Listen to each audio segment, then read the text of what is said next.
It was one of the best moments to study architecture with Rodolfo Machado as chair of the department.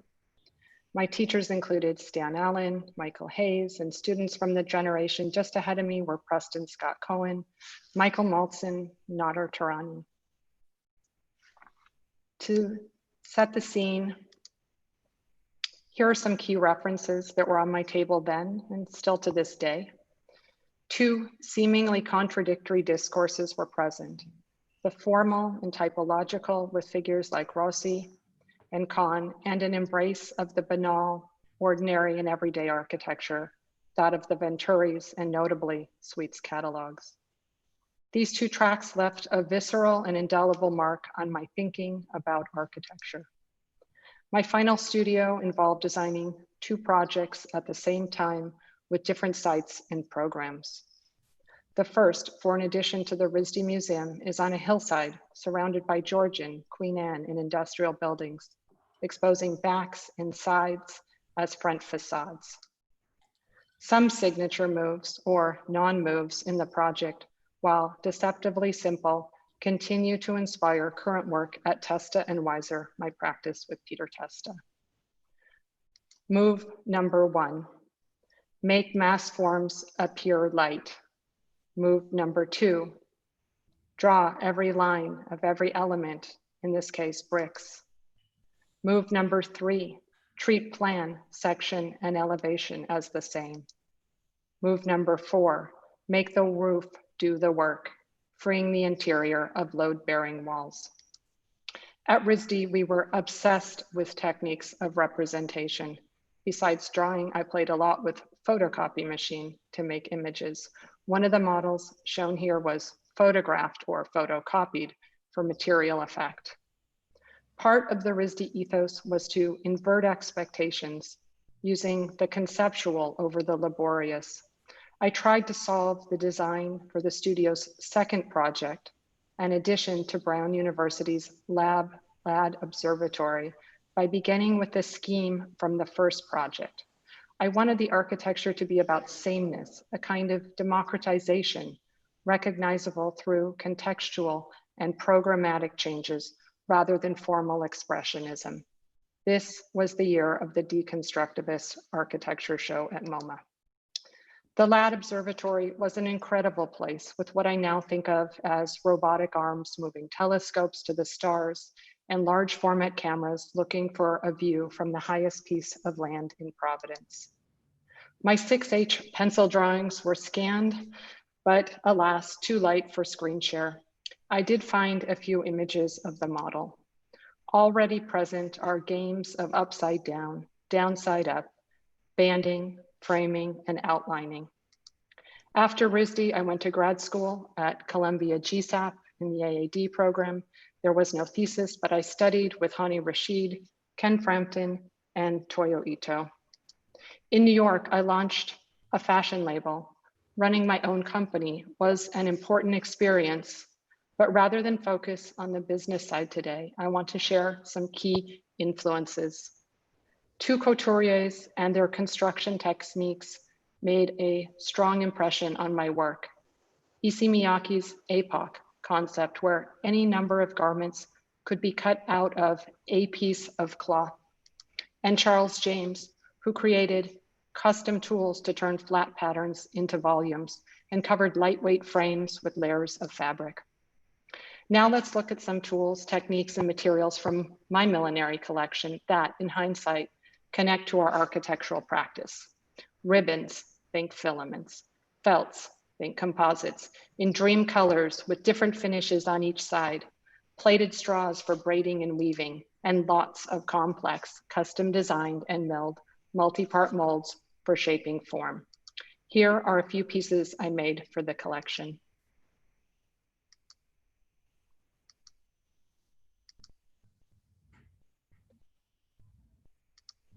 In the late 90s, I was about to leave New York for London to work with Vivienne Westwood. At the same time, Peter invited me to co-direct a new research group at MIT, and I moved to Cambridge. From 1998 to 2002, I worked alongside research scientists and graduate students in the Media Lab artificial intelligence lab, architecture, and material science. While the digital turn in architecture focused on surface modeling and shaping, in the emergent design group, we focused on models of computation. I dropped some links in the chat to the MIT website. From the beginning, EDG was about rethinking the graphical user interface, making custom tools, hacking existing tools, combining tools, and even interrupting and restraining the use of tools. The students in my studios and seminars know I believe who or what makes the tools and which platforms they are distributed on is an essential part of the conversation around techniques and technologies. At Testa and Weiser, we went one step further, linking computational modeling with computational materials that include advanced composites. Composites like those aerospace examples on the screen are fascinating in many ways, but what really excited us more than 20 years ago was how they came in so many formats and families: cores, foams, fibers, fabrics, foils, and films, to name a few.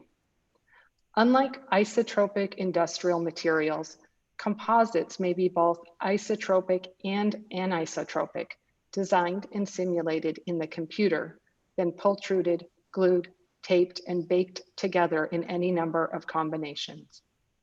We envisioned how these materials could open up new ways of designing and building at an architectural scale, with a radical reduction in parts, joints, and seams to address Factor 10, a social and economic policy initiative on climate, environment, and energy started in the 1990s. All of my formative experiences come together somewhat serendipitously in our first commission for an all composite apparel store in West Hollywood at the corner of Beverly and Kings Road. This is the same street as Schindler's 1922 house and Gary's 1975-79 Gemini gel. The way both architects experimented with construction was very much on our minds. The 1998 Kings Road apparel shop takes advantage of the specific qualities and aesthetics of advanced composite materials and industrial textiles. It established both for our practice and for architecture a new language and syntax. Here, you can see the Kevlar and carbon fiber exterior closed to Beverly Boulevard, with entry vestibule from parking on the east and large display window on Kings Road. The 40-foot by 110-foot building faces both the wide boulevard and residential neighborhood. The envelope is fabricated from lightweight Nomex sheathed in Kevlar. Panels are suspended from the roof and wrapped with pre-preg tapes on the bias. A distinctive architectural element is the long span roof, supported by a pair of carbon fiber frames in Antis. A host of new details had to be designed, from non-load bearing enclosure to air handling in the ceiling plenum and translucent ducts. Honeycomb cores in just a few of the many flavors. Non-laminated unidirectional carbon fiber tapes form the roof like a cat's cradle. The frame is anchored by the CarboLink system developed with our engineering consultants at EMPA. The long span roof frees the plan for fitting rooms, display, and seating molded in white fiberglass, laminated glass, and ceramics. The entry vestibule has 3 positions and was developed through a combinatoric logic. And finally, some early Maya renderings of the interior with a little post-processing. In hindsight, this early experimentation with materials and construction established the basis for many projects to come. I dropped some links in the chat to exhibition catalogs that feature our work at the Cooper Hewitt, MoCA, and CCA. To wrap up, I will quickly sample more recent projects from Testa and Weiser. Carbon Tower, 2001. Here we introduced on-site robotic pultrusion, weaving, and braiding for an all-composite 40-story tower. Carbon Tower was recently featured in Archaeology of the Digital, curated by Greg Lynn as one of the 25 projects that define the digital turn in architecture. Tape House, 2005, originally conceived and exhibited at MoCA Skin and Bones, Parallel Practices in Fashion and Architecture, 2 of the same.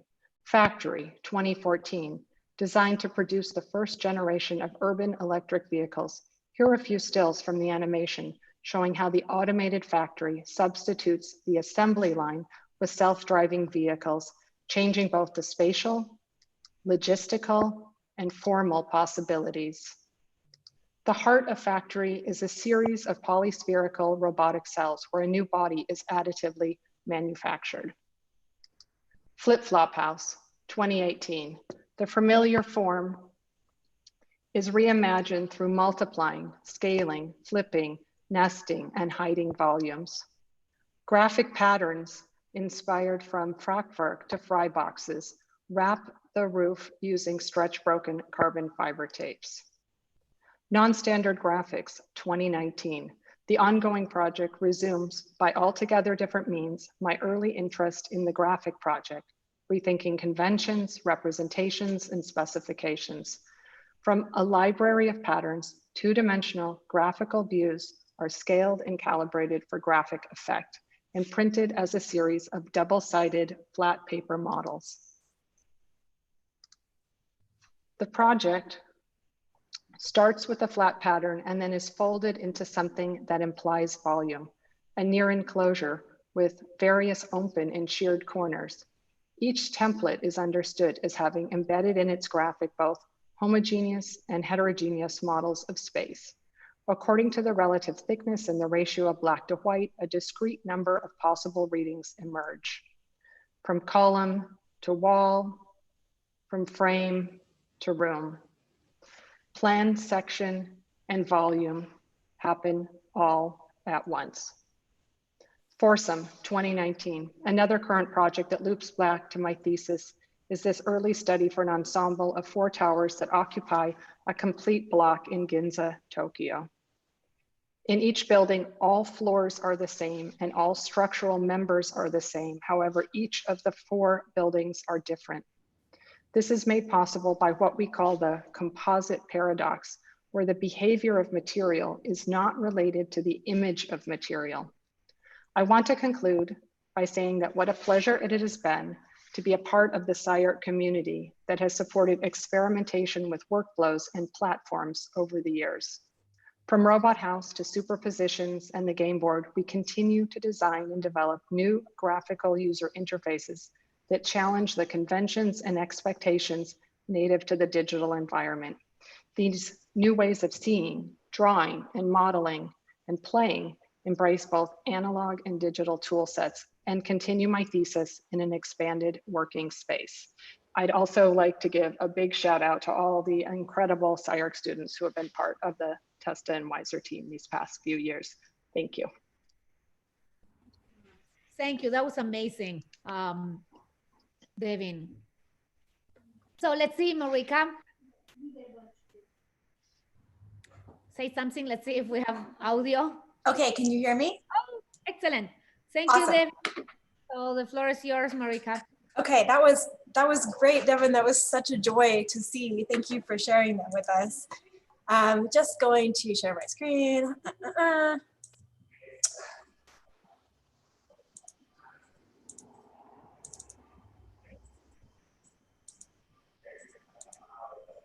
Can you guys see that? Okay. So we have to see presenter notes. What? Oh. You might want to go and. I don't have any notes, but. I mean, if you don't mind, we can see, but we see your next slides. Oh yeah, how do I do that?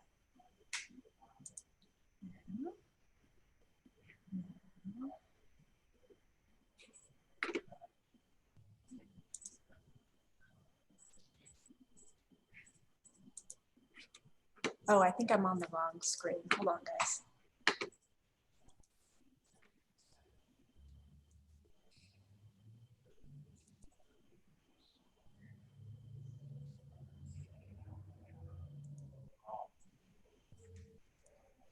Okay, how about that? Can you see that?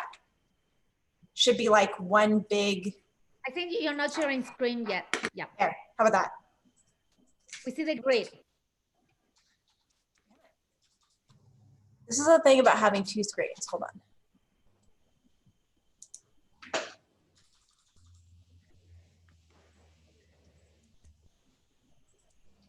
David, can I see you saying hi? Can you see that? Perfect. This works. Yes. Yay. Okay. Sorry about that. So, so I've done a lot of degrees, but only one of them had like a design component to it. So I thought I would go way back and just talk about my undergrad thesis because I figured it'd be more interesting for people. So when I was doing my undergrad, I was very concerned about the social, economic, and political implications of architecture and the change to the built environment. And I developed a way of working that had to do with mapping what I thought were points of difference or points of possibility in the context and starting from there. So that was my thing at the time. And I'm just showing you an image from an early studio, not my thesis yet.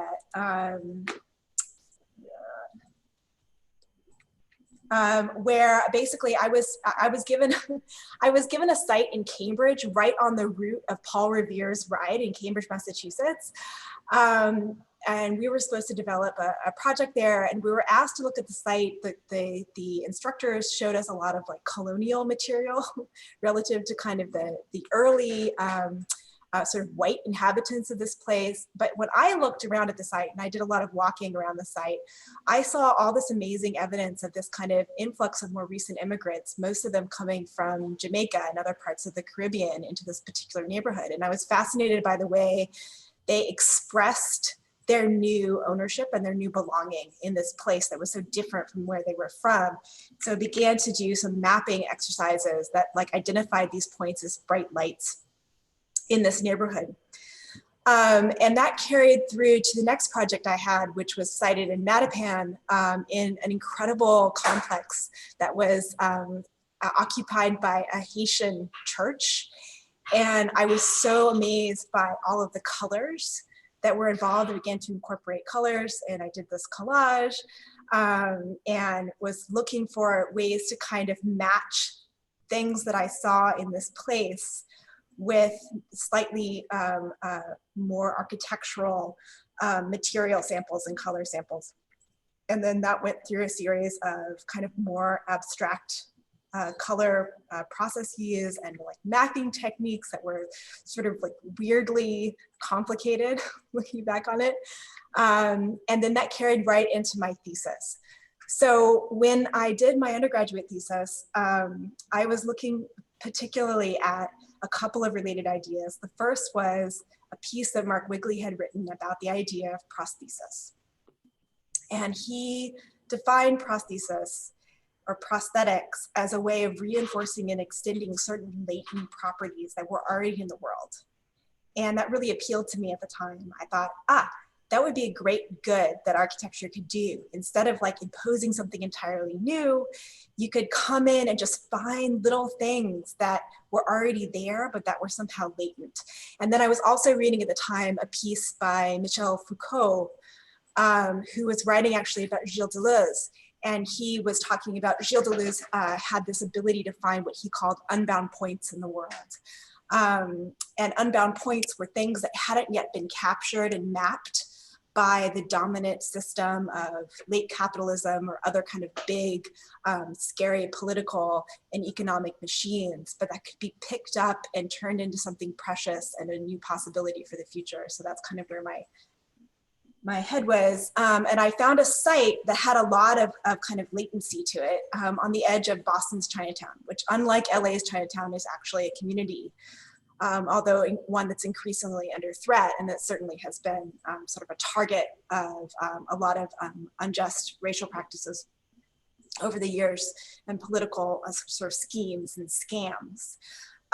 And to me, it was great because there were lots of things that had happened at that place historically, and there were also all these weird kind of unnoticed uses of this place already. So I did like more mapping. Mapping was my thing.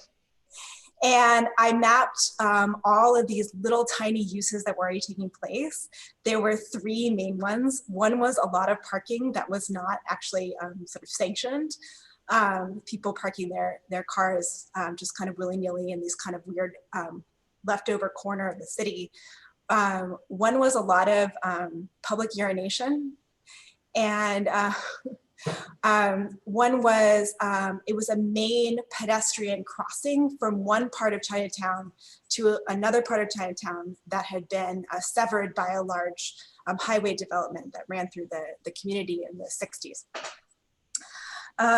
So then I turned my mapping attention to other examples of these kinds of uses in the city. So I looked at various forms of public restrooms in Boston at the time, some kind of extreme parking conditions in Boston, and then some pedestrian sites. So Devyn, you probably recognize the Fiedler pedestrian bridge there from your time. And that's how I developed my project, which was this weird hodgepodge of sort of fancy pedestrian space and public restroom and parking. And at the time, I was totally disconnected from what was going on in the digital. And so these are actual models. These are big like plaster models, and everything was handmade, which looks really funny and old fashioned to me now. And I was working with wax and light. And I was doing all of my work on plywood because I think I was really obsessed with some of the images from the Slow House by Diller and Skip video that were circulating at the time. And then from there, because I had been really involved with the Chinatown community and got increasingly kind of enmeshed in what was happening in that place, I started working with some community leaders who were advocating to bring back a library, a public library to Chinatown. So Chinatown had had a public library, a branch of the Boston Public Library that had then been demolished and had never been replaced as part of building that highway that I was talking about a few minutes ago. And I thought that was really unjust and wanted to get involved. And I ended up going to graduate school and realized that the GSD, there were a whole bunch of people that had skills that wanted to be involved in the community and but had no connection to the local community at all. And so I organized a collective, and this is the project that we produced. It was called Insert, and it was a temporary storefront library in Chinatown. So here we are making it in the GSD, and here I am doing some upholstery pretty badly. I broke my foot while I was doing this project as a large shipment of plywood fell on my foot. So those are my crutches in this picture, and there I am with my boot on my foot in this picture, and then And then here we are at the opening of the storefront library, and I'm talking, and there's Mayor Menino next to me, who was very supportive of the effort, although he was absolutely not going to add money to the city budget for the permanent library for Chinatown. And here are some images of it installed in the space that we managed to get. This led actually to me doing a pro bono study. Well, it was mostly pro bono. We were given a small fee. With my firm at the time, I led the study for locating the permanent branch of the Boston Chinatown Library. We then did another iteration of another temporary library, and you can see some of the elements that were reused for that project. This time I worked with a bunch of BAC students. That's where I did my undergraduate rather than GSD students, and I discovered that BAC students had better skills than GSD students. Then eventually, as really a direct result of this work with the community, we were finally able to convince Mayor Walsh, who was the successor to Mayor Menino, to fund a permanent branch of the library for Chinatown. And this is an image from the opening. So for me, this kind of kept a long season in my life where I was deeply involved in pro bono work and working directly with the community and sort of scrounging for money and seeking donations and building things for free and kind of doing all that kind of work. And it was on the one hand deeply rewarding, and on the other hand, incredibly frustrating. And it made me, you know, this is when I was transitioning in my life from being a more active designer to being more of an academic and going more into research. And it made me realize that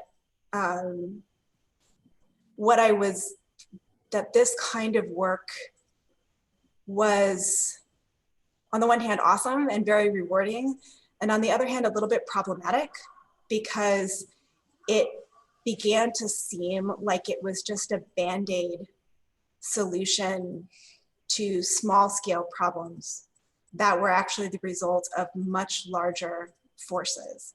And so I suppose in my own work and in my own research, I began to be more interested in examining larger scale problems, and also rethinking maybe what the discipline could do well, as opposed to what it would never be paid for. So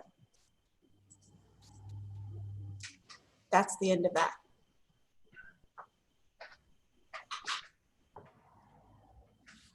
Thank you, Marrikka. Thank you for that. And we move now to Tom Wiscombe. I'm here. I just need to figure this out. Let's see. Great models, Marrikka. I love those. Concrete models, wooden models. Thank you. All right.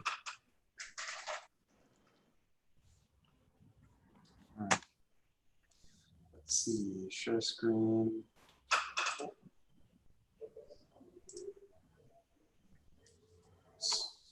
Can you guys see something?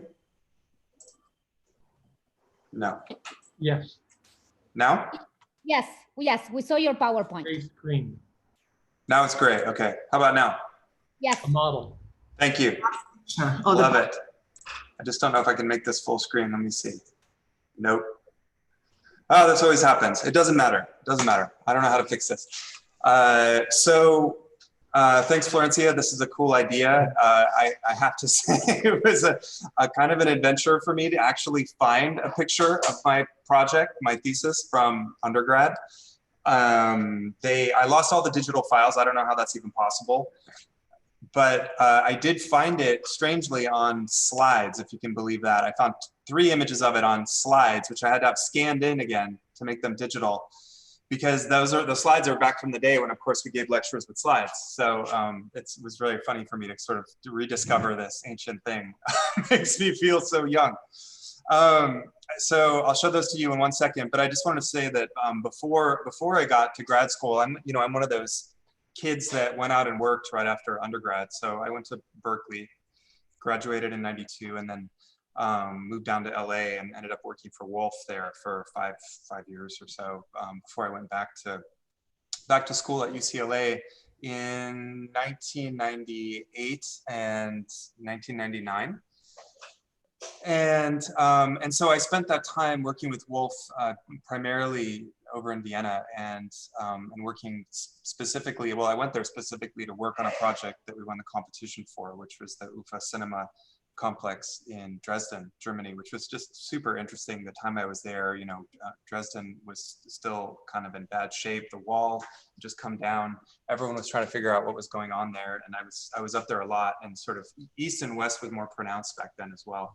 So I worked on that project, and this is a picture of me, actually, the back of my head before it all turned white. I'm looking at what I consider to be a crucial project for my development, which is just this idea of a kind of a container that has things inside of it, and parts and things inside of it, which has kind of always stuck with me. When you're 22 and you're building a project like this, you kind of can't get it out of your memory as much as you might try. And it's something that I think for a while I wouldn't admit the memory and the influence, but now I will wholeheartedly, because I think it's something that I am aware of in my own work today, and I also believe that I've contributed to that lineage. So this is the first model that I made actually for that project, and it looks just like this actually. I mean, a few more little sticks on the facade, but otherwise pretty much like this. And also my obsession with models today comes from that time when, I really always worked in these sort of miniature models. This thing is about, I don't know, 4 inches across, like really small models. And of course, in the foam style of Euro models, all European study models, of course, are made in the blue or the white foam. And that also is not unrelated to my interest in mass. I think you always started with foam. In my book, you'd never start with surface models. Really important development for me. So then I go to UCLA. We wrap up UFA. I go to UCLA. Wolf wants to kill me because I leave, and we just finished this project, but I had to go back. I knew if I didn't do it then, I wouldn't do it. So I drop in there, and UCLA is just taking off. Greg and Sylvia had gotten there the year before. It's kind of gotten a haircut and looks all shiny and new, and all these great people start coming through. Peter Eisenman, I did a master class with Peter Eisenman, a master class with Zaha. Basically, Sylvia just opened up her Rolodex and just let everybody in, and it was awesome. But you might not know this, but like the most closest people to me, most influential people, were actually Bob Solmol and Greg Lynn as well, and Jeff Kipnis, who was also hanging around a lot because Sylvia and Greg were there. And so those people were really awesome to study with, and both brought specific things that I think were influencing me at the time. Specifically though, I want to talk just for 1 second before I show you this project, but I want to talk about this idea of FORMSHAPE, the LYNNSOMOL project. So I always, at that point, I remember Greg showing images of the blobs, and he was articulating them. There were always series and variations and families, and then he was slicing them up and trying to figure out how to make windows and doors and all of that stuff. And it was a really interesting time, because it's the moment that he decided it wasn't enough to do the digital project anymore. He wanted to figure out how to basically, he never said it this way, but this is how I see it, but basically force the blob project back into the discipline. And that was really interesting to watch him try that, and also flail a little bit. I mean, it was difficult but really informative. And then Bob, on the other hand, also, you may not know this, but Bob is the shape guy now. That's how we know Bob, and that characterizes his writings from that content piece he did in 2002 forward. But at the time, he was a total Deleuzian guy, and really obsessed with that theory. And so it was great for me, because I had been reading up on that, and even met Gilles Deleuze in Vienna when I was there, and was really into that at the time. And I've always been a great philosophy reader. And it was really cool to kind of connect with Bob Solmol and learn a lot about this, reading like Delanda and Masumi and all these other people who were theorizing Deleuze for architects.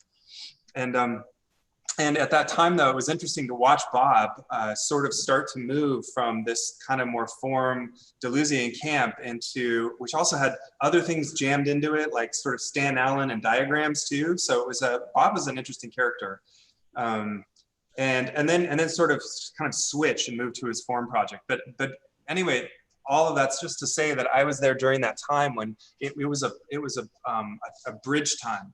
It wasn't a time of consolidation of positions. It was a time of sort of fresh new ideas and discourse, live discourse at the school. So it was pretty awesome for me. And so Bob. So why am I talking about all this? That kind of just sets the stage for what I was thinking about, and what a lot of the people were thinking about at the school. And so the project, the project that I did was a casino, and I'll show you. We just start with a sketch. So this is not a sketch of the project. These are, by the way, the only 3 images that I have of it that are scanned in. So this one, I really liked finding this because it reminds me a lot of a sketch I show now in lectures, but it's a different version of it. So this is me I'm obsessed with Thousand Plateaus. I'm reading about Becoming Wolf. I'm reading, my favorite piece is the 1915 One or Several Wolves, reading all this stuff. And I get obsessed with this idea of the hyacity, or the Hasiety. I can never say it right, but I always call it the hyacity, where you start to, it's an ontology, and it's the idea that all things are specific, all things are discrete. However, in this case, that all things contain things inside of them, but they also contain things that we consider traditionally to be outside of themselves. So in this case, I'm trying to identify what a wolf is. So I'm looking at an individual wolf, and the wolf contains the landscape across which it runs. It contains 12 o'clock midnight when it howls to the moon, and it contains its prey already. So it's this kind of insanity diagram, which, you know, you can't totally unpack. It's not like a diagram, but it's started to set the stage a little bit for the way I was thinking about part to whole and trying to break through that discourse a little bit, which again, I got a lot heavy from Bob talking about it one way and Greg talking about it another way. And I don't think either one of them talked about packs of wool. So I brought that to the table and started to work on it. So that was an interest at the time. And so this was a project that I did for Bob when he was my advisor. And it's a casino on a real site on the Sunset Strip. So you can imagine the strip is running right here in the front. It's an absolute clear casino typology, the mega hotel in the back, a big floppy surface laid on top that's like loosely connecting to the ground. And then all of these little discrete little elements poking through, hinting towards a possible below ground casino space. And they're all different scaled, but they're pretty much identical little parts. And if you look from above, when you peel off that sort of floppy surface, you see that there's a whole bunch of stuff going on in there. But you also see these sort of different scaled little creatures in there. Some of them are so small, they're completely inside. Some of them are poking through this floppy surface, and some of them are like escapees, and they've moved off into the territory. So you know, coming from that time, I can kind of look back and read it as like, you know, I'm trying to deal with part to whole. I literally have discrete elements at play, kind of a swarmy thing where they're escaping, also consolidating and sort of creating an intensity in the interior, and then also, you know, also creating some idea of wonder or kind of, you know, unknown down in this territory that you would enter rather from below up into it. You'd enter from the top down and be looking into this kind of vast lower space as a kind of inversion of the normal casino project. So I don't know how long I just went on for. Florencia, was that already 10 minutes? Yes, but mostly because we also have Andrew afterwards. Okay, so. I just do one more minute, Andrew, just to show something. So, I mean, you guys know my work, so I don't need to go through all this, but like, please. Yeah, but you know, so it's like when you update and you look kind of like at some projects, you know, like Kinmen from 2013, starting to deal also with these kind of weird scaleless objects, jacks in this case, at different orientations. Kind of not a recognizable scale, so built to be kind of scaleless, and then jammed into what we know as a typology of a port terminal, which is very similar to an airport. So the sort of idea of the kind of the human medium scale of the typology sort of jammed in by these alien figures at different rotations. Another similar project a couple years ago, the idea of this was a competition for Museum of World Writing in Korea. The idea of like having parts that are half in and half out of their container and are sort of partly revealed as objects which are independent from this container, but also somehow appear to be fused with it. This is my roommate. She said like this machine better to use this filament. She gave you a yeah, I'm using it right. That was great. I thought that was a question. Okay, anyway. That was my alarm. Yeah, okay, and then one last thing. So just the idea now of discreteness also for me isn't just about literally gigantic mass building elements in order to make projects, but it also comes into the way that projects get subdivided into parts. And so like you guys all know, I've been working on, it doesn't matter. I'm good. I'm good. So, but one last point here is that the hyacity I didn't realize till this morning when I wrote that word down and tried to remember what we were talking about back then. It's funny, it's almost like it comes a little bit, I got to think more about this, but a little bit full circle where suddenly trying to capture the entirety of the building and its inhabitants and its landscape and its contents and its precedents and all the things related to the project in these kind of mega model kits that we've been making recently. Thank you very much. Thank you so much. You know, Sure. so funny when I see your beginning, biographically similar, 98 to today. Yes, yes. You know, similar beginnings, different path of travel. So, I mean, everything was quite familiar. And I think that will happen to all the students when they start to see how we went to school similar times. We could get the same faculty influences, reading, even the way that we used to speak. Remember that we used to speak only in terms of Southern Plateaus. Yes. So I think that for the students, you're going to start to find parallels, and then each one, taking on, a different path. And I actually remember the day that Bob started with shape. I remember that there was a shift, in his Wasn't it? Didn't he give a lecture? I was trying to remember that too. I remember him giving a lecture at UCLA when he brought it up. He also gave a lecture. That same lecture, he gave it at a seminar at SCI-Arc, not seminar at SCI-Arc one time, the PT lab. Or the Mac lab. I think it used to be called the Mac lab. But that was the kind of, he was like, I'm testing some new ideas moment. Yeah, I remember that. It was cool. That was so great. Great Thank you. So now we have Andrew, the floor. The Zoom is yours. Thank you. I'll be negative 10 minutes. So we'll be back on time. This is our almost finale. Oh, yeah. It's funny. I was also digging through really old stuff to put this together, and I thought, Tom, I just went to grab it. I thought you would enjoy this, Tom. I found this. It's an Airfix Bloom & Voss 141. The special thing about it, it's an asymmetrical airplane. It's pretty good, right? I don't want to be there. I don't put them together. I just like the. Okay. Thank you, Florencia, for doing this. I wanted to just, there's just one thing. Let me see if I can do this. I also had just a couple of links. There was, a time where people would, there were various talks given on thesis.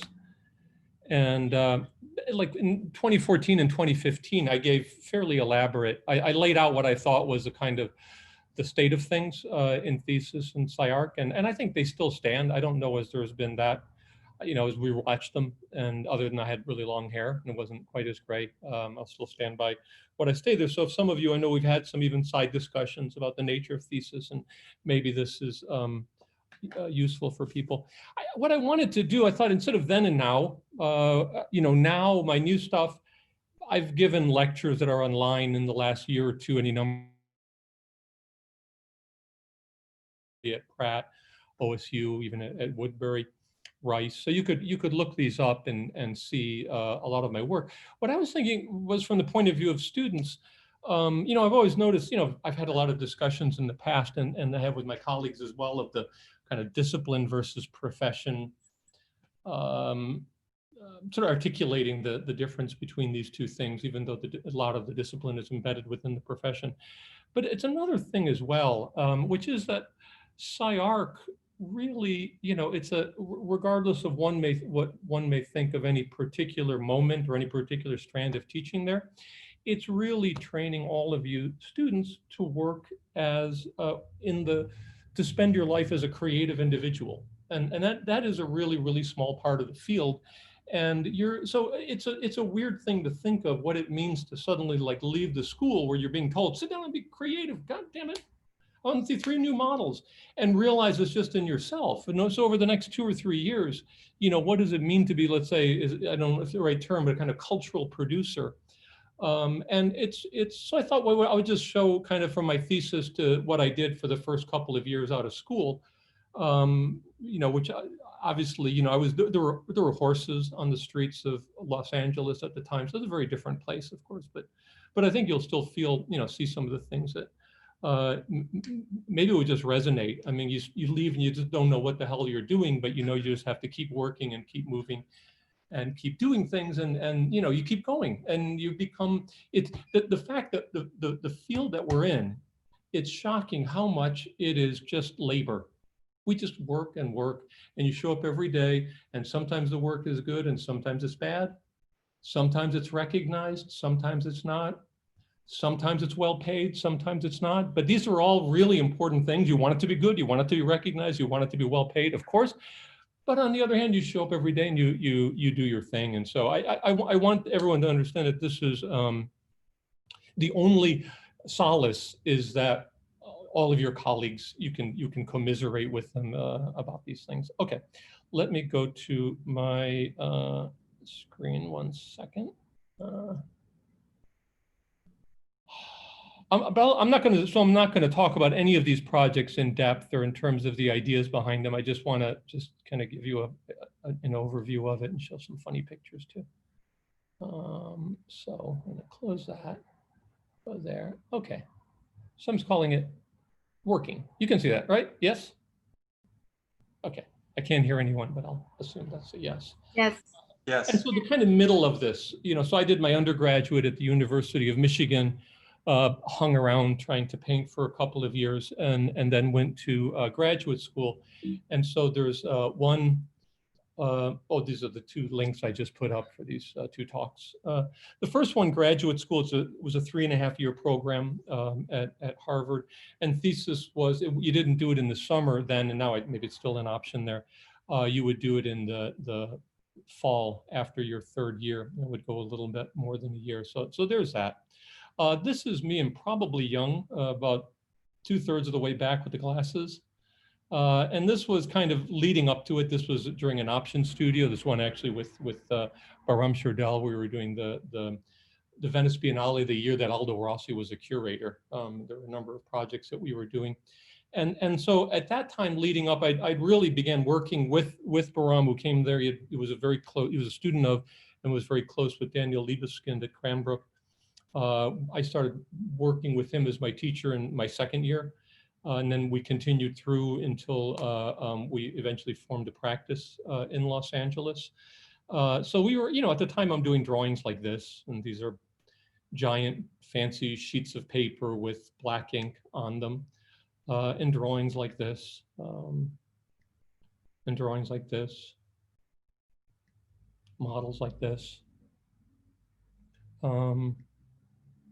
There was an exhibition that Peter Eisenman had on Giuseppe Tirani, and so these are some of the other things you do. We made this model, myself and my classmate Michael Pereira.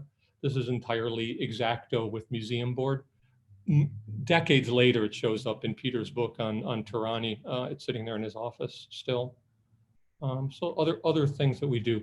So the thesis, again, it's in the fall of '86, and it continued in the fall of '85 and continues. And it was they do an extra long semester, and so the review was actually in '86. So this is the funny thing. Last semester, Harvard has thesis prep, and John Lott was running it and teaching it with Andrew Holder and John McMurrow. They dug this out of the archives. I had not seen this since I submitted it. This is my thesis book, and this is my thesis prep. It was a little frightening to think this is being taught as a thing. And I found also, I think Christy, if you're on there, I know I talked with you and Kelly about this quote, "The past is a springboard and not a couch." It turns out I had included the little rebus in my thesis book, so I found it, and there it is. And I reread it, and it's reasonably pseudo-intellectual posturing for a graduate student with a lot of ambition, but I'll still stand by it. And some of the stuff we were looking at, I may have a question. When you see my screen, you don't see the little faces, right?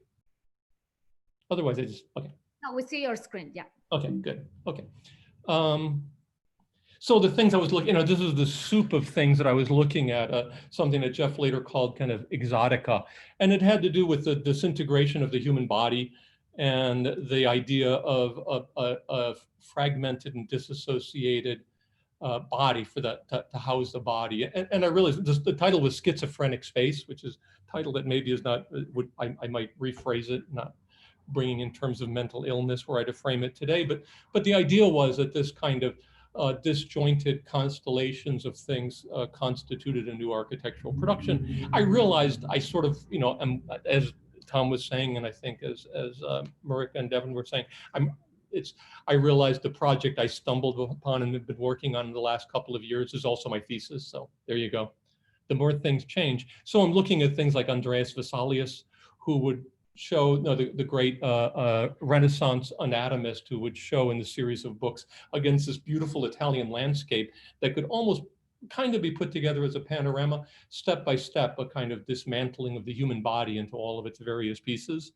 And then at the same time, this great new print of the Rear Window, which is actually spectacularly in color, but I have a black and white picture here with Grace Kelly and James Stewart, the Hitchcock movie, where life all takes place in these odd, isolated vignettes. So I thought about this as being a kind of rejection of the kind of wholeness that is implied in the proscenium and perspective, et cetera. And then just to make sure it's really exotic, these Renaissance tarot cards. Sigmund Freud on dreams. I had it all in here. Walter Benjamin, all, and then the Teatro Olimpico in Padova, which is where Vesalius, the medical school, and that he started prior to this. The Rear Window, Andreas Vesalius again. And then finally, to house all of these discrete pieces that Vesalius got together, medieval reliquaries, and in particular the ones that I really liked. Well, I think it was because in Padova, they actually have a giant reliquary, and you can see inside of a little glass tube a fragment of St. Anthony's tongue, which I always thought was a great thing to have. But what the ones I really liked was when it looked like a piece of the foot, you make a little foot house, a piece of the hand, you make a little hand house. And really the thesis, you know, I'll be honest, it rambled on through all of these things and combinations of them. It was not a building project, and in a way that was political. To not do a building project at Harvard in 1986 was considered shocking. And you know, after leaving there, we went about a practice working on buildings. But so I did things like this. These are like the cards, but these are double-sided lithographs. So I was printing lithographs over at the Carpenter Center. There was a press I was able to get my hands on. And these are all double-sided cards, and you could turn them over. On one side was a piece of the body, and the other side was this elaborated artwork. Here's a few more. So they were all, you know, the Vesalius I just reproduced by drawing it in little special ink pens on lithographic plates. And then finally, the main thing was this very large, actually unfinished set of separate little gouache paintings. And so these are 3 panels, each are like 32 by 42, something like that for each BFK. And so they're very small. I mean, each of these are the size of like an iPhone, you know.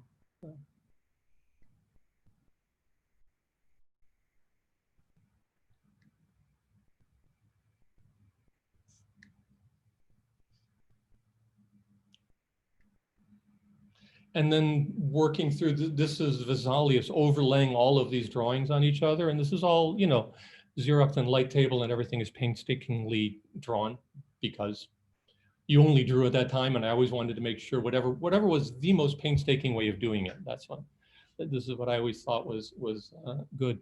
In fact, when I was at Morphosis working on the 6th Street house, which is what I did there, which was also extremely painstaking. And I remember at some point I had this big old Cadillac, a 1970 Cadillac Fleetwood, which is what I drove out to LA in. And there were actually 3 people at Morphosis that had the same car. Mine was blue, there was a white one and a green one. What are the chances?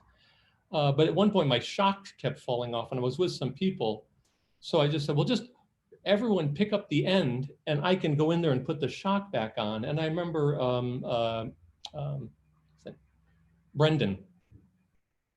Brendan McFarlane was one of the people in the car, and he's like, of course, Andrew, you figure out the most difficult and labor-intensive way of lifting a car, and that's the way you want us to do it. So, anyway, so this is all of those various drawings of Vesalius. These are all the pieces of the body as they come off, and you can see them here.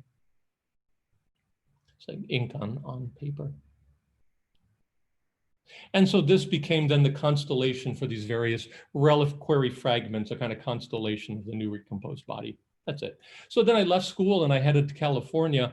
Some Paul Lubowicki, who I knew from, he was teaching with Frank Gehry, he told me to go talk to Tom Main. And I said, who's that? And so I went there, and Tom had just hired someone for a project, but he said, but I'm supposed to do these drawings for A+U of this house. It's not going to get built. Actually just caught on fire, you know, the actual 6th Street house. I don't know if it's salvageable. When I saw him right after it happened, I said, Tom, we have some drawings. You can, I thought it was just too soon, but someone else explained to me, he actually has no sense of humor. So this is right afterwards. It was, I spent 2 or 3 months there, and I produced this set of drawings, it's pencil, ink, and gouache on board.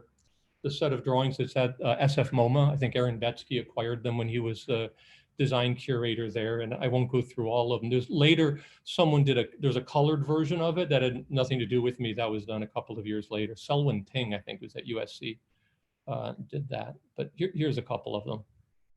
What I really hated, if you did down at the bottom, I included the measurement of yards, which it was still part of this Exotica. I thought yards was good. He didn't, you know. Anyway, so SCI-Arc, Tom, and this was through Tom Main, he started, as he was busy, and he said, oh, I got a studio at SCI-Arc this summer, I'm busy, why don't you take it? So I just showed up at SCI-Arc, and this is the summer of '86. It was, I think, a third-year undergraduate studio.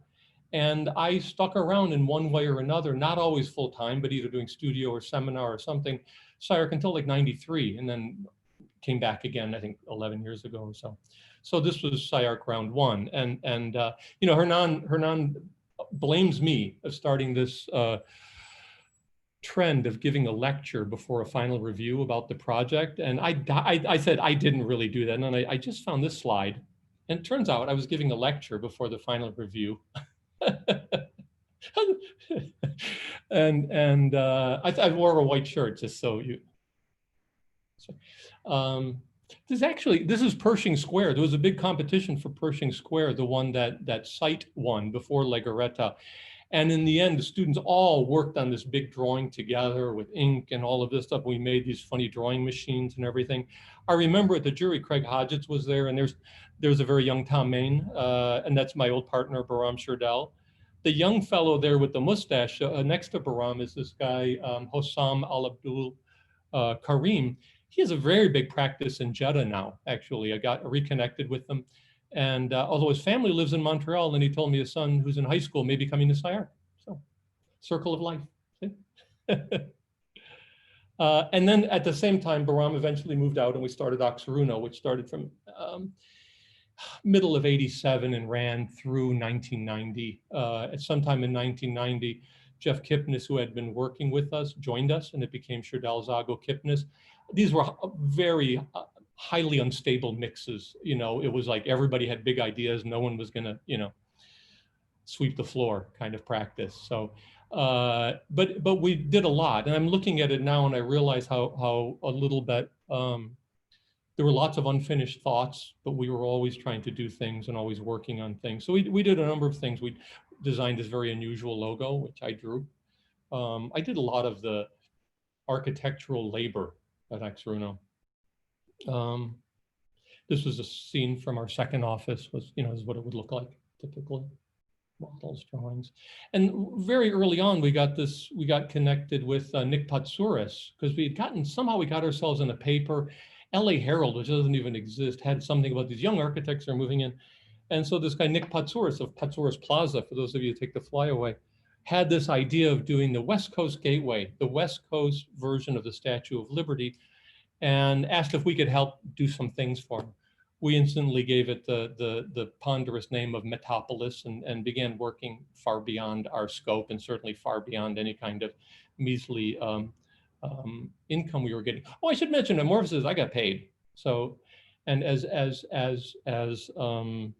poorly as I will sometimes pay recent graduates or interns, we always pay, and I think everyone should. And this was it. And, you know, so there you see LA City Hall and kind of the, kind of off to the left, and the upper down at the bottom is the train station. And it was to deck over the freeway. There was going to be a competition to deck over the freeway with this monument. And we did this whole urban plan showing how connected Chinatown could be to Olivera Street, to Civic Center, to the train station. And this got published some, and, you know, this was the mysterious things we were doing and the drawings that went with it. Made it onto made it into the real estate section of the LA Times. That project up above is that giant curved expansion on the convention center, which I think was it was Pay Cobb Freed. I think it was James Freed. It wasn't a Harry Cobb project. And we even tried, I think, you know, Bahram at the time, he had and continued to have a major falling out with Danny Libeskind, but they were extremely close. And this is when Libeskind had done the City Edge project in Berlin and started this thing called Architecture Intermundium in Milan, for some of you may remember it, which was trying to do, it was an office, but it was a school. Like you had to pay to go. This is the opposite. And we thought, we're going to do this as well. We're just going to start a school to do this. And so we did this workshop, and we ended up not getting anyone to pay, and did a couple of projects with it anyways, and had a lot of interesting visitors. Werner Oxlin came by, and Johanni Paulusma, and Tom and Michael also. So this is the workshop that we ran at the time. And then just very quickly, just to show a couple of other projects, and I'm almost at the end of my timeline here. We became finalists in this 2-phase urban design project to take these 2 sites on the far end of Olympic Boulevard. This is the 405 over here. And so I think you know where that is. And to do 2 towers there, 10 blocks apart for a developer. And these were the 2 towers. And this was also at some point where, you know, again, Bahram was my student. I learned a lot from him, and I contributed a lot, but this is really where our own voices started to separate, and we each did one. So I did the building on the left and he did the one on the right in collaboration, but we wanted them to also be different from each other. And I think it's the one on the left is generally credited as the first weak form project that came out before the F-117 stealth fighter bomber. Days before, in fact, when we showed this was the first day that they published photographs of it. Paul Lubowicki told me I should sue Lockheed when it came out. I didn't, in case you didn't follow the news. So this is that tower. And then the Alexandria Library, which we didn't win. Craig Dykers was going to work with us on it. We decided, we'll just do 2 separate projects. You work with your Norwegian friends. We actually got 4th place, and apparently we were in the lead for a long time during the jury. Of course, they won, and that was the beginning of Snøhetta. I'm not bitter. Okay, the Alexandria Library, shimmering surface that would continue the water. And then Tokyo Forum, really when the firm started kind of going in different directions. We started, in fact, it never even turned into a project that we submitted. And so at this time, other things that we're doing publications and things, and just a couple of other funny things. There's Hani, in fact. This is Griffin McGeer, this young fellow, his name I can't forget. He was doing publications for Shumi at Columbia. He organized this show. And so I went out there by myself. We didn't have money for the partnership to go out, set it up myself. And that's really where I first started meeting. I was living like a hermit ever since thesis. And SCI-Arc was not the crossroads that it is now. And so that's Hani I'd met because he and Bahram were classmates, but that's where I met Stan Allen and a number of other people. And then also at about the same time this happened. You can see this is April of 1989. And if you look at the roster, this is not only when I met Michael Sorkin, but when I met Neil, when I met Wes, when I met Dagmar. Sheila I knew because she was a classmate of mine. James I may have known because I knew his partner. And so that was it. And you know, I end here because after this, even though we continued with another partner, this is where I kind of started staking out my own territory. And shortly afterwards, just started a firm on my own. Wow, yeah, indeed, Tom Wiscombe. Andrew, you should write down, you know, the catalog. I mean, amazing that you found all those photos. Some of my scanned slides.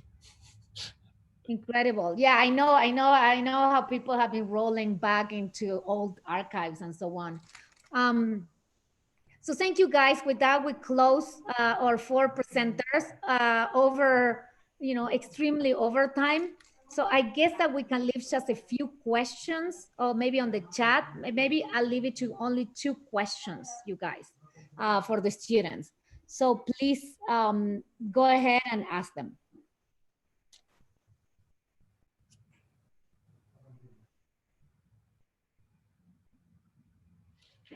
I want to see who can make their heads smaller. You cannot say they are all fantastic. Now you have to ask a question. I put you on the spot. I have a question. In the photographs of SCI-Arc, why are some of the heads so much bigger than others? Mine's like this big and Jenny Wu's is like this big right next to me.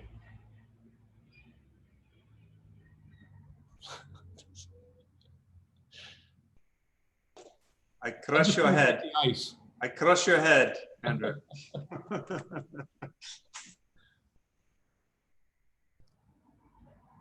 I think this is a tough one because we have 4 presenters. We almost need to do another career day just for questions. But, you know, again, I open the floor for.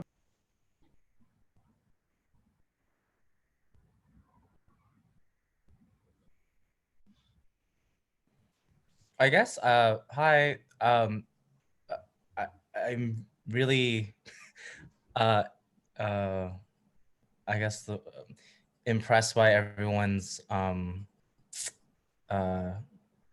interests and how that, like, they're able to speak to those interests. I think, Marrikka, the way that you talked about, I wanted you to maybe elaborate more on how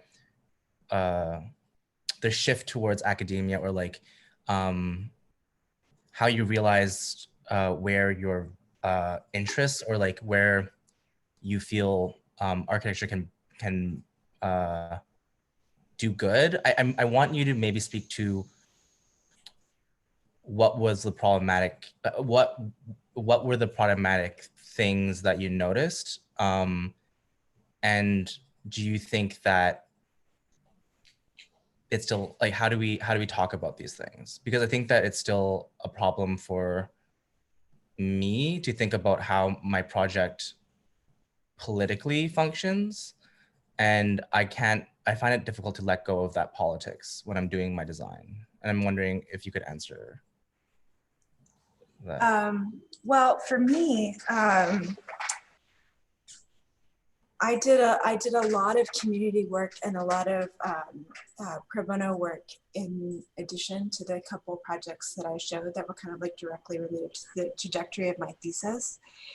And I remember, like, the moment I decided I couldn't do it anymore was when the particular community that I was working with had won a big grant. And I asked for the first time that my team get paid. And I wasn't even asking, like, that I get paid, but I wanted to make sure that some of the other people that were working on the project and had been working on the project for free got paid. It just seemed fair. And the community organizers that I was working with said no. And I realized then that I could no longer justify asking people to work all-nighters for free, begging for resources. I just couldn't do it any longer myself. But I also began to wonder if we were doing any good, because it began to seem to me like all we were doing was making it easier for in that particular instance, it seemed like all we were doing was making it easier for the city to not make big systemic changes to address the historic racial policies, racist policies that had affected certain communities. And we were making it seem like it was okay, and it wasn't okay. And I think that was the beginning of my part of recognizing something that I had been excluded from, because I went to the VAC. The VAC is not a school like SCI-Arc. It was a pretty crappy education.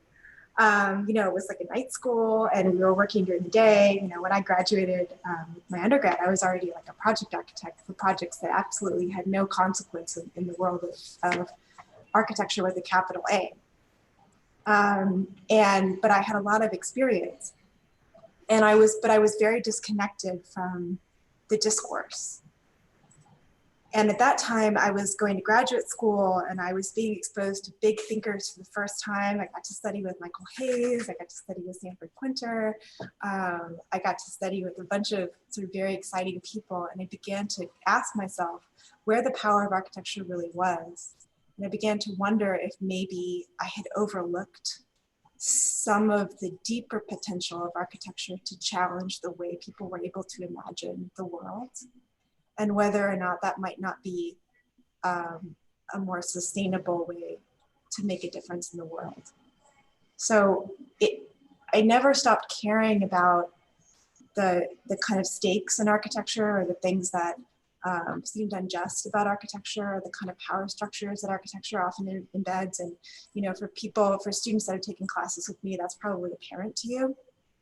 But I did start to wonder if maybe it was naive to just give work away for free to make small constituencies feel better for a small amount of time. Does that answer your question, Vincent? Yeah, yeah, I think like thinking smaller has been, for me, a way of thinking of like, oh, I can do better because I can just make something that's not large, that's not monumental. And I think that you posed like a question for myself on how I look at my work. Thank you. So there's a question for, thank you guys. There's a question for Devyn. Says, what do you think, by Jesse, what do you think are the possibilities for carbon textiles today and adding material qualities to American construction? Hi, everyone. Thanks, Jesse. Well, I think that's a great question. And I would first just say that I think one of the really incredible things about this kind of set of composite materials is it's not just carbon fiber or just high performance materials. It's actually this family. I was trying to describe this kind of like family of materials, and it could be wood, it could be honeycomb out of aluminum, it could be paper. So there's this kind of explosion in my mind of thinking about how we build today. And this has been ongoing since really for maybe almost 25 years now, that the way that we build has become so homogenized and so kind of consolidated by codes and zoning and budgets and things that in a way the materials and the construction and the labor that goes into putting a building together really need, I believe, to be rethought at a fundamental level. Almost every other interface that we have, you know, iPhones and so forth, have rethought how you could say the interface deals with communication, exchange, and production, blockchain, and so forth. And that the more those advances happen in other fields, it seems like the more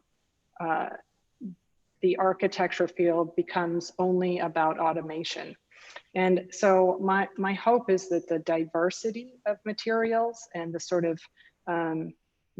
material discrimination, you could say, that's been going on for a very long time in our practice is essentially trying to ask what are other ways to build and still maintain craft and labor practices that are maybe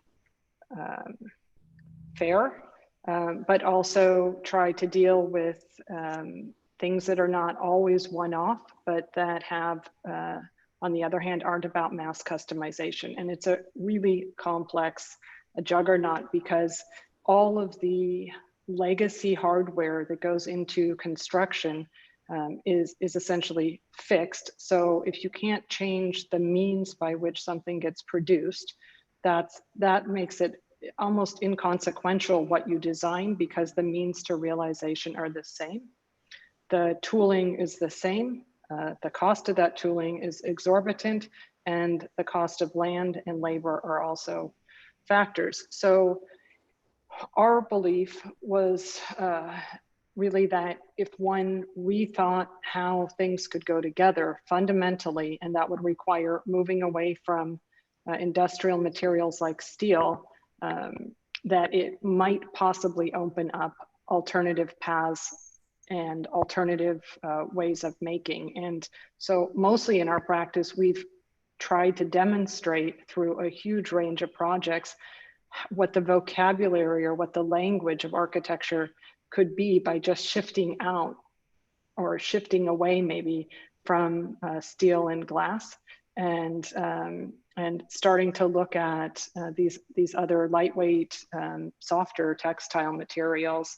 But I think it's a kind of I think it's a fundamental problem that in a way has been avoided for a very long time. And I remember even Frank Gehry, when he came to SCI-Arc several years ago, he said, it's the construction industry. It's kind of like, that's the thing that's the block. And I would agree with that, in that how we produce things, how we consider interfacing with clients and interfacing with materials, and ultimately putting them together is an enormous opportunity.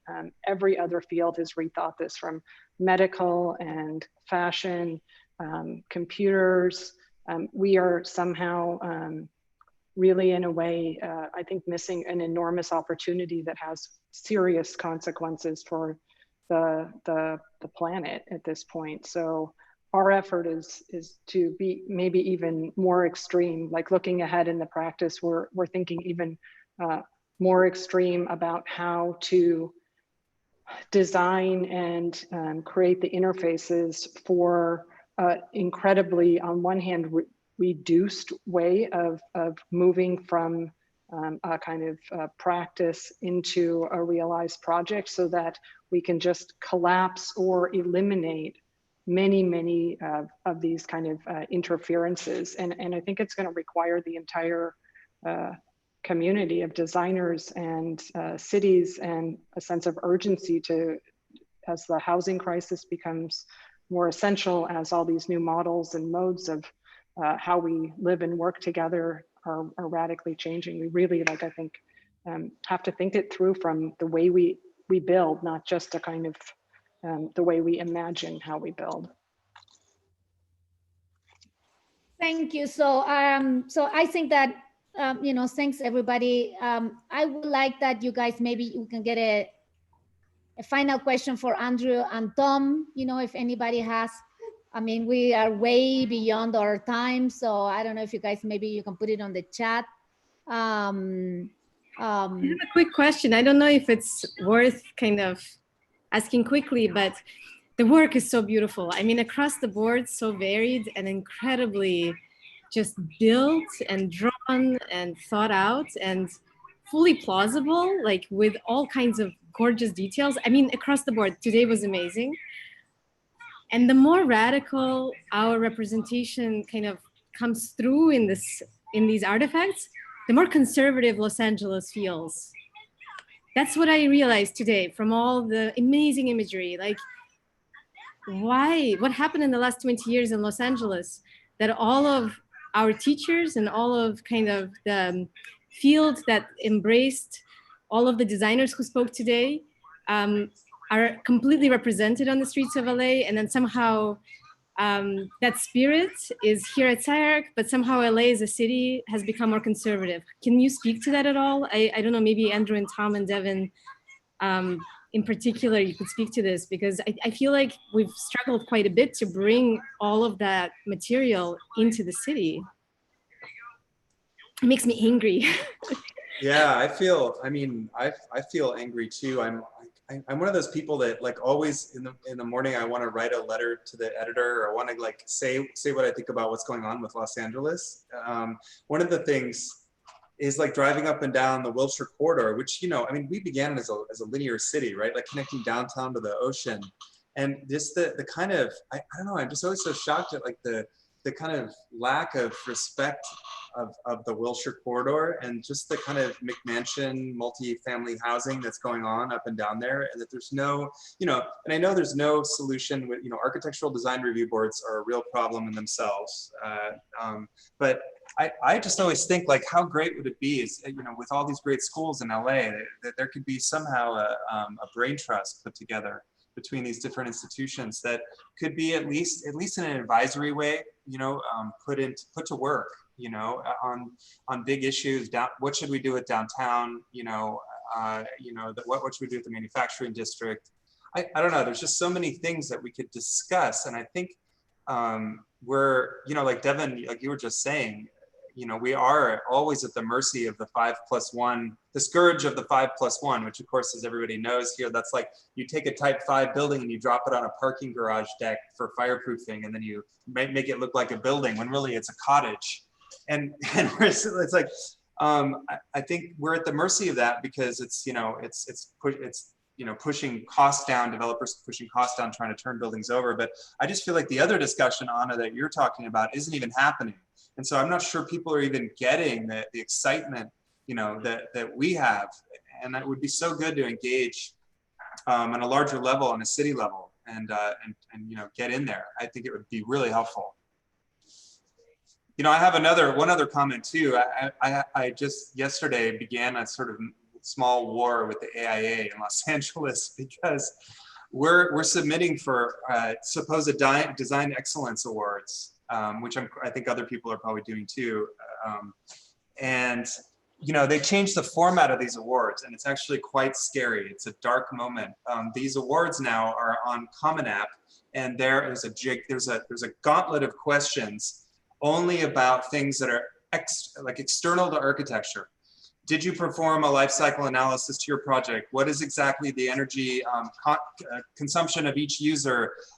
Is it a walking site or a biking site? Like things that are, like, this has to do with what site the owner buys, or things that are outside of our control. And it's absolutely horrifying, and they do it under the name of design excellence. And so I've written a letter to the AIA, and I'm going to be fighting that on that front, because it's, you know, if we don't have them at least promoting design excellence, we got nothing in this town. So I think I'm going to personally start there, work my way across.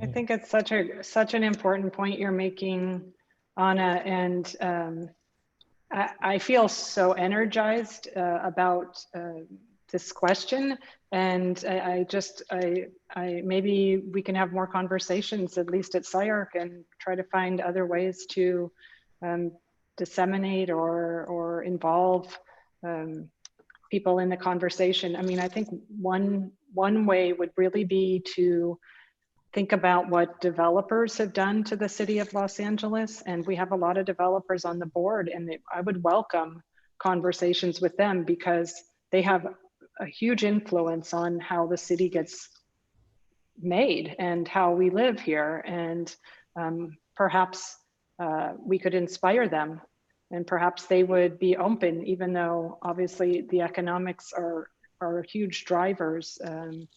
I don't think it necessarily means that something has to be the most expensive. It has to just be really carefully thought through, and maybe something that has longer term consequences would be worth the investment up front. And I think this is one way perhaps we could involve a kind of an expanded discourse on this. But I agree with you. I think it's a really important discussion to have. It's, you know, I'd like to point out though that Los Angeles has a history of being highly resistant to architecture. I remember first moving here way back, you know, like when I was just getting the big AA, the big, whatever the guide is to architecture, and driving around and realizing you're just looking at hedges of private homes. And 90% of what was in that book was private homes. And so it's funny, I'm not saying this in any way other than it's not a, and yet we, you know, and that's on one hand. And on the other hand, a lot of us, I certainly do, I think of it as one of the great cities of the world.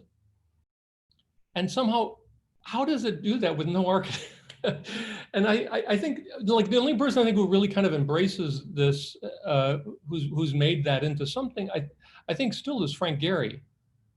You know, although it's interesting to see his stuff was very small until very recently, you know, or let's say not recently, late in his career before he was able to make a bridge across that. So there is something, I think, also, it's a question of the very peculiar species of urbanism that Los Angeles is. That's why the other, you know, some of the design review things, the thing that pisses me off is when it seems as if the planning department, its aspirations is to turn Los Angeles into, perhaps we could be like Pasadena. And I was like, oh my God, can we just have one piece of crap next to here one thing after another, like I will take that over this kind of let's make the city nice.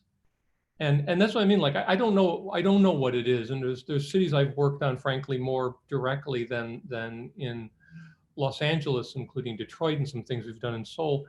But it always seems like there's a, it's an odd thing in the kind of late 80s, early 90s. Everyone talked about LA as the Blade Runner city of the future, that this is going to be it. And then everyone just stopped, and then it became Shanghai for a while, and then I don't know, wherever it might be, and it just kind of never. LA just kind of said, nah, it's okay. So I don't mean to sound this in a discouraging way. I think it's fascinating, and of course, my ambition is to see architecture, but I think somehow it's got to deal with this strange. The part that makes it so bad for architecture, it's not completely separate from what is great about the city. Is that possible to say that as a kind of paradox?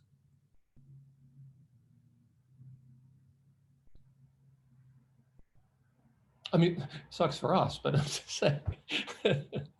I'm not entirely sure I'm wrong.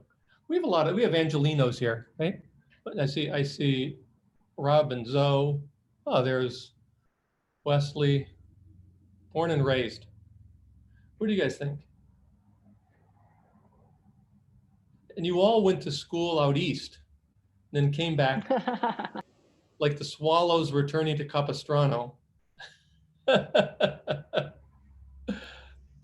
Yeah.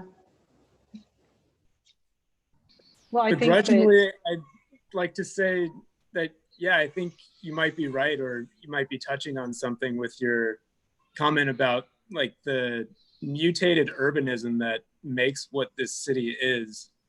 As somebody who is currently trying to make a project dealing with that and is enormously frustrated by the process, yeah, I think you make a very good point. Roger Sherman, that book he did on weird LA urbanism, the one that Bob wrote an introduction for, he kind of goes down that rabbit hole a little bit, in a productive way. And in fact, I don't know if any of you were on that AIA conference about housing and homelessness that was last week, like a 3-day conference. Roger presented, his life has been a series of one harebrained scheme after another, and now is going to Gensler. But he's like head of design, and they worked out this kind of prototype of kind of rapid housing that really is in some ways based on finding these weird gaps between rules and possibilities. And it seemed like he was actually, I'm not sure how much. Well, I think it was one of the most interesting things I'd seen in a while.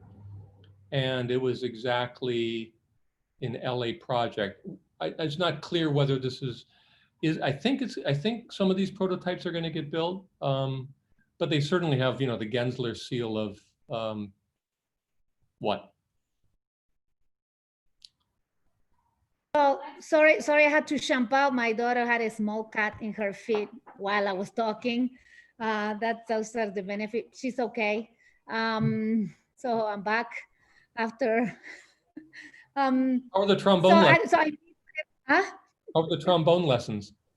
Yeah, no trombone now. Now it's just a little bit of blood. So this is the live on Zoom.